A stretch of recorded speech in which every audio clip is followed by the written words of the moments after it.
যে ব্যক্তি গীবত করে সে যেন তার মৃত মরা ভাইয়ের পচা গোশত খায়।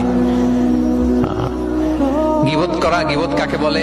রাসূল সাল্লাল্লাহু আলাইহি ওয়াসাল্লাম বলেন, গীবত হচ্ছে যিকরুকা আখাকা বিমা ইয়াকরাহু, তোমার ভাইয়ের অনুপস্থিতিতে তোমার ভাই সম্পর্কে এমন কিছু বলা যেটা শুনলে সে অপছন্দ করে, এমন কিছু বলা যেটা শোনা সে পছন্দ করে না। তো এক সাহাবী বলেন, ইয়া রাসূলুল্লাহ আফারাআইতা ইন কানা ফি মা আকুল, হে আল্লাহর রাসূল, আমার ভাইয়ের মধ্যে যদি আসলেই সেই সমস্যাটা থাকে তাইলেও কি গীবত হবে? রাসূল সাল্লাল্লাহু আলাইহি ওয়াসাল্লাম বলেন, আর তাইলেই তো গীবত হবে। ওই দোষ যদি থাকে, ওটা তার অনুপস্থিতি যদি বলে বেড়াও তাইলেই তো গীবত হবে। আর ওই দোষ যদি না থাকে তাহলে তো অপবাদ হবে, এটা তো আরো বড় গুনাহ, ওটা তো বহতান।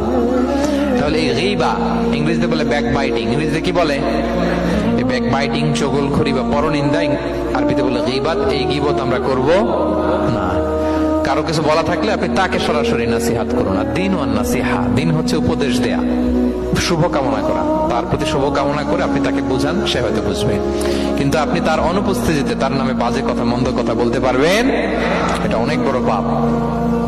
একজনের ব্যাপারে আরেকজনের কান ভারী করা, ওর কথা ওর কাছে, ওর কথা ওর করে, এরকম করে সমাজের মধ্যে একটা গিরিঙ্গি লাগায়, আছে না নেই? এটা হারাম।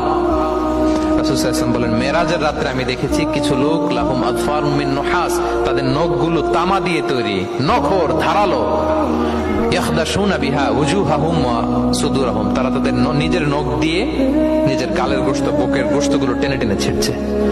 রাসূল সাল্লাল্লাহু আলাইহি ওয়াসাল্লাম জিবরাইল আলাইহিস সালামকে বললেন, মান হুম ইয়া জিবরিল, জিবরিল কারা এরা, এত বড় শাস্তি? জিবরাইল আলাইহিস সালাম বললেন, হুম আহলুল গীবা মিন উম্মাতিক, এরা হচ্ছে আপনার উম্মতের মধ্য থেকে তারা যারা গীবত করে। তারা কি করে? তাহলে গীবতের সাথে আমাদের কোনো সম্পর্ক, এটা থেকে আমাদেরকে বেঁচে থাকতে হবে।